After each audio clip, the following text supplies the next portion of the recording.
@Julio Sánchez Cristo Oficial. Y Catalina, pues justamente queremos volver a ese tema de la reforma pensional, a las dudas de constitucionalidad que hay sobre este proyecto que fue aprobado el pasado jueves en la Cámara de Representantes. Naidu, ¿con quiénes vamos a hablar? Marcela, vamos a saludar al exmagistrado de la Corte Constitucional, Alfredo Beltrán Sierra. Bienvenido a los micrófonos de la W. Y por favor, cuéntenos si esta reforma pensional se podría caer en la Corte Constitucional luego de que no existió el último debate en Cámara. Muy buenos días, felicitaciones por la labor de información que están realizando a los colombianos sobre este tema que puede ser polémico. Gracias, exmagistrado. Ahora cuéntenos por favor si se podría caer o no esta reforma.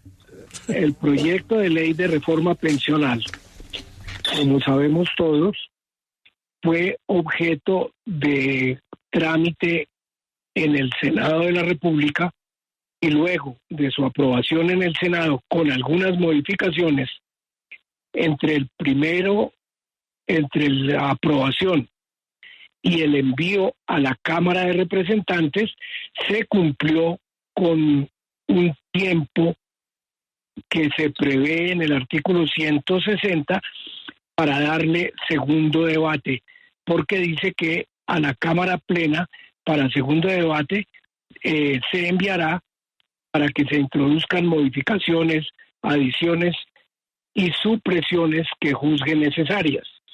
En ese plazo transcurrirán por lo menos 15 días para que se pueda iniciar el debate en la otra Cámara. ¿Qué fue lo que aquí ocurrió? Recibido el proyecto, transcurridos los 15 días, venía la discusión del proyecto. Y entonces, en la discusión del proyecto, el proyecto no era desconocido ni para la Cámara ni para ninguno de los representantes, porque eso había sido de conocimiento público, además había tenido divulgación por los medios electrónicos y la publicidad prevista para los proyectos de ley. Se puso también en el orden del día, porque ningún proyecto puede ser sometido a votación en sesión diferente a aquella en que previamente haya sido anunciado. Tenido en cuenta este trámite, hasta ahí podría decirse que no hay violación de la Constitución. Sometido entonces a la posible discusión, porque para eso es que va a la plenaria, entonces, ¿qué fue lo que ocurrió? Se presentaban dos posiciones en el Congreso. Discutir artículo por artículo o algunos artículos especiales de la ley. Y la otra, darle aprobación a lo aprobado en el Senado. Se presenta una proposición, acoger el proyecto de ley tal como lo aprobó el Senado de la República. Esa proposición fue discutida en el recinto de la Cámara de Representantes y luego de su discusión fue sometida a aprobación de la Cámara y la Cámara decidió impartirle su aprobación. O sea que hubo debate sobre lo que se discutía y luego aprobación de esa proposición.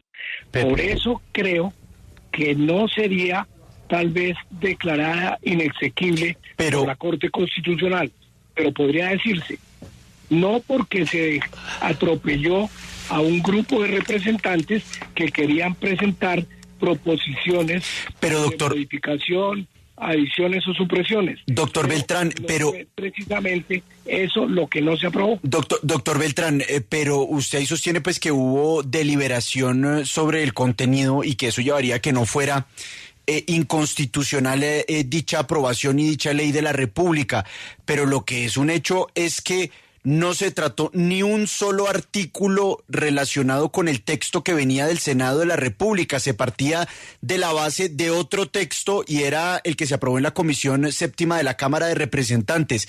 En ese entendido, ¿sí queda satisfecho el requisito de la deliberación que ha establecido la jurisprudencia de la Corte, entre otras con ponencia del magistrado Linares?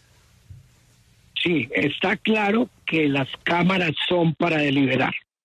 Y aquí el proyecto tenía una aprobación en la comisión y llegaba a la plenaria del Senado.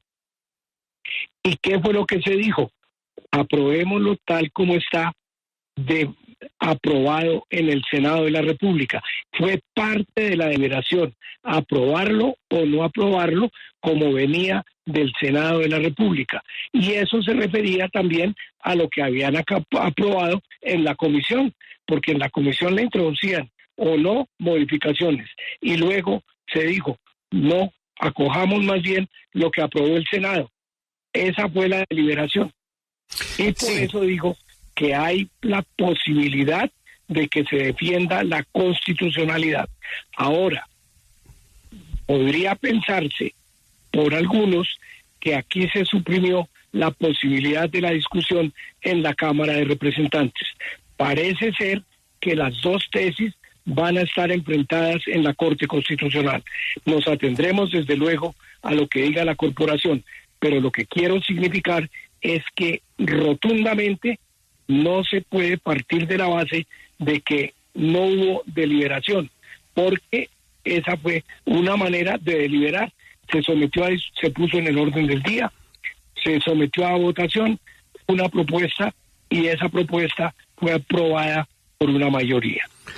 O sea, lo que popularmente se dice el pupitrazo se podía dar en la medida que ya había sido discutido en otras, se asume como completo la discusión que se dio en la otra Cámara.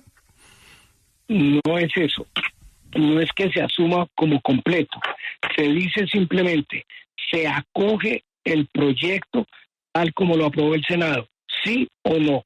Esa es la deliberación sobre el proyecto. Y luego se sometió a votación. Entonces, desde ese punto de vista, podría responderse a la objeción que se hace, pero desde luego las dos posturas serán objeto de debate en la Corte Constitucional. De acuerdo, gracias, exmagistrado Beltrán. Ahora nos vamos a ir al Observatorio Constitucional de la Universidad Libre y saludamos a su director Kenneth Burbano. Bienvenido a los micrófonos de la W y por favor respóndanos la misma pregunta. ¿Esta reforma pensional podría caerse en la Corte Constitucional luego de ser demandada? Naidu, buenos días y buenos días a la audiencia. Especial saludo al maestro Alfredo Beltrán Sierra.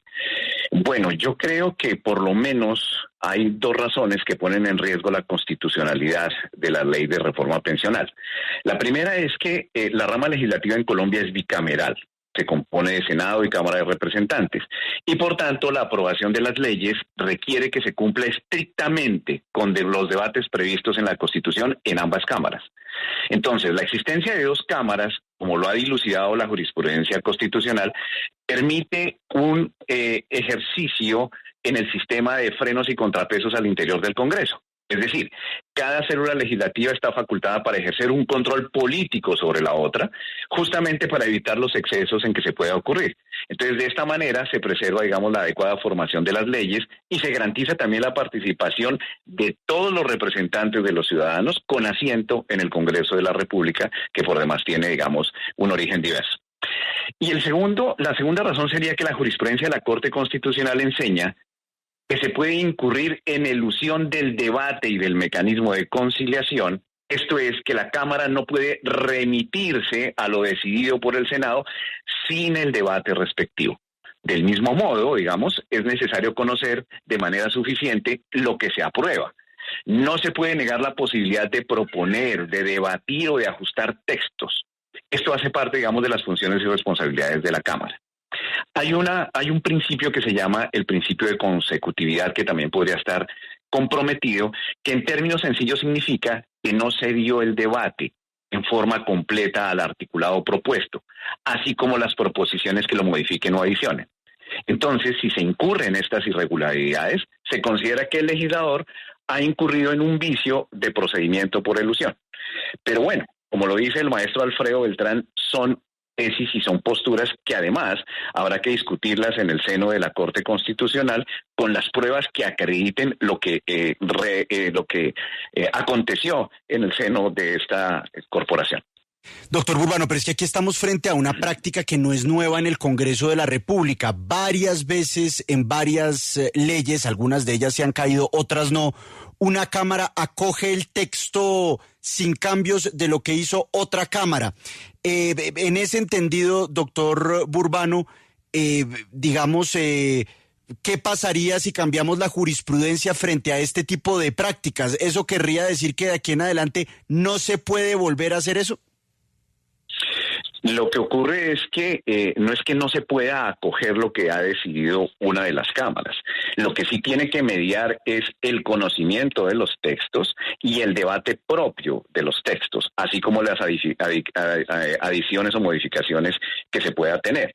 Entonces, así como ha ocurrido examen en la Corte Constitucional y, digamos, algunas leyes han superado, digamos, ese escrutinio constitucional, pues también en otras la jurisprudencia ha sido reiterada en este fenómeno de elusión, es decir, de evitar los debates y de evitar, digamos, la suficiente información. No se puede, digamos, simplemente decir nos acogemos a lo que dijo la otra Cámara, porque dentro de esas atribuciones de deliberación que son propias, digamos, de las democracias y de un sistema bicameral como este, pues ese es el ejercicio de control que hacen entre una y otra Cámara. Abogado, lo que parece es que por lo que lo estamos escuchando ustedes dos que tienen conocimiento, pues obviamente totalmente superior a nosotros, no es tan sencilla la decisión. O sea, no es que es algo que llega a la Corte y va a ser una de esos fallos casi automáticos. Acá hay una discusión de fondo compleja que puede tener muchas variantes allá en la Corte Constitucional. Justamente lo explicó el maestro Alfredo Beltrán. Digo, es que discusión hubo, es que consideración sobre lo que se iba a aprobar también hubo, pero es que hay dos maneras de mirarlo. Es que una cosa puede ser, dijéramos, que formalmente se haya abierto a la deliberación y se votó, y otra cosa es que se hayan dado las condiciones necesarias para que los debates en esa célula legislativa llamada Cámara de Representantes se hayan dado no solamente con todas las garantías, sino con el conocimiento pleno de todo el articulado, que esas son cosas diferentes, ¿sí? La discusión es una discusión, dijéramos, de tensiones muy interesante. Profesor Burbano, seguimos con el foco en la pensional, pero lo voy a llevar al observatorio. ¿Usted qué cree que con la aprobación de esta reforma, Colombia saldrá de esa deshonrosa posición del único país de la región en la OCDE, cuyo sistema de pensiones incrementa la desigualdad? Pues la reforma pensional tiene aspectos muy positivos, ¿no? Tiene unos aspectos que son no solamente de inclusión, sino también de favorecer, digamos, a sectores que han estado excluidos y demás. Hay avances interesantes y por eso es que es verdaderamente, dijéramos, problemático que se hayan utilizado este tipo de procedimientos al interior del Congreso, que tal vez lo que va a generar que por vicios de procedimiento, digamos, una reforma que tenía aspectos muy importantes se pueda caer en la Corte Constitucional. Lo pongo ya en plano personal. Si usted estuviera en la Corte, ¿cómo la votaría? No, yo creería, bueno, nuevamente hay que decirlo, ¿no? Una cosa es lo que se escucha por los medios y demás, otra cosa es lo que hace la Corte Constitucional, que es pedir las pruebas para que haya, dijéramos, unas pruebas contundentes, suficientes para decir efectivamente en qué vicio se pudo incurrir. Pero así como están las cosas con ese conocimiento que se tiene, digamos, de opinión pública y demás, yo creo que eso debería ser declarado inconstitucional. Bueno, muchas gracias, Kenneth Burbano, director del Observatorio Constitucional de la Universidad Libre, por compartirnos estas opiniones, y muchísimas gracias al exmagistrado Alfredo Beltrán Sierra de la Corte Constitucional. Acompáñenos en el canal de YouTube @Julio Sánchez Cristo Oficial.